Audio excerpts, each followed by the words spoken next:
¿Podría ampliarnos el concepto de la ley Lleras? Las leyes que se han intentado instaurar para controlar la accesibilidad, uso y fomento de contenido y de acciones en la red o en el ciberespacio han sido muchas. Solamente quiero comentar la nuestra, la del orden local, que fue conocida como la ley Lleras.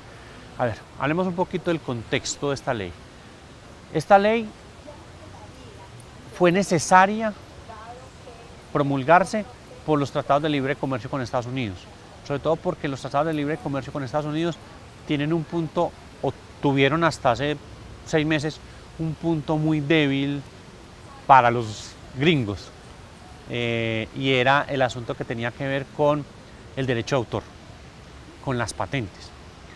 El derecho de autor, las patentes, el derecho de propiedad intelectual también operan en el ciberespacio. Entonces, lo que se le exigió a Colombia fue generar una legislación que permitiera respetar esos tres elementos, respetarlo en el ciberespacio. ¿Por qué? Porque Colombia se convirtió en el país con mayor industria de pirateo de software, de películas y de música. Colombia es un país, todavía sigue siendo un país productor de contenido pirata, ¿cierto? Y esa es una industria que genera unos dividendos anuales enormes, porque hay otras sociedades en Europa, en Estados Unidos, en México.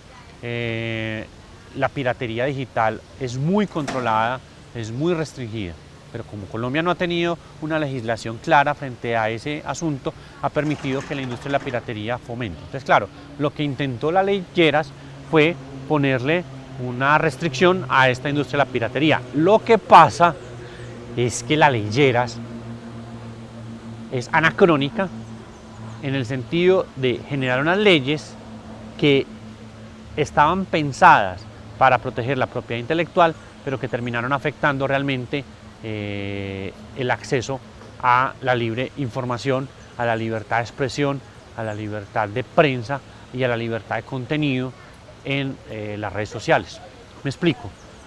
Una cosa es uno poner un semáforo en una avenida para que regule el tráfico, ¿cierto? Eso es algo que hace la Secretaría de Movilidad, y es poner una serie de señales y de luces, como el sistema del semáforo, para poder controlar el tránsito de los transeúntes, valga la redundancia, y de los automóviles. Otra cosa es que la misma Secretaría de Movilidad Social le diga a todo el mundo cómo se debe mover, en qué momento quedarse quieto, en qué momento entrar o salir de un edificio.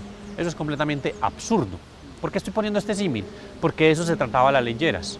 La ley Lleras, más que intentar regular el contenido en la red, lo que hacía era ofrecer unas leyes que literalmente vulneraban el derecho que tenemos a la libre expresión, la generación de contenido y que ese contenido se pueda compartir. Si yo Carlos Mario Cano, hago un contenido y se lo quiero compartir a otra persona, yo estaría restringido por las ley Lleras. Es decir, tendría que pedirle permiso a unos entes reguladores para que me dejara pasar cualquier tipo de información. La ley se cae por su propio peso, es decir, porque genera una vulnerabilidad a los derechos de la ciudadanía. Entonces, esta ley no se pudo concretar, afortunadamente, ¿cierto? Pero Colombia quedó debiéndole a la comunidad internacional una regulación para proteger la propiedad intelectual, por ejemplo. Entonces, Colombia todavía está a medio camino. Hace 6 meses se aprobó unas leyes que tenían que ver con la propiedad intelectual y con la protección a la propiedad intelectual. Unas leyes que todavía no han quedado muy claras, ¿cierto? Que todavía han sido muy ambiguas en su proceder.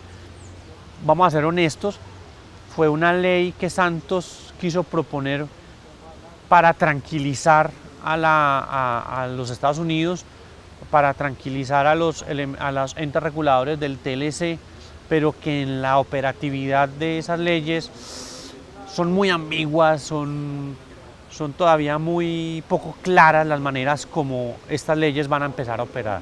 Estas leyes de propiedad intelectual se crearon como eso, como leyes de propiedad intelectual y que cobijan tanto a la esfera pública tradicional como al ciberespacio, pero ha sido muy poco claro su real alcance.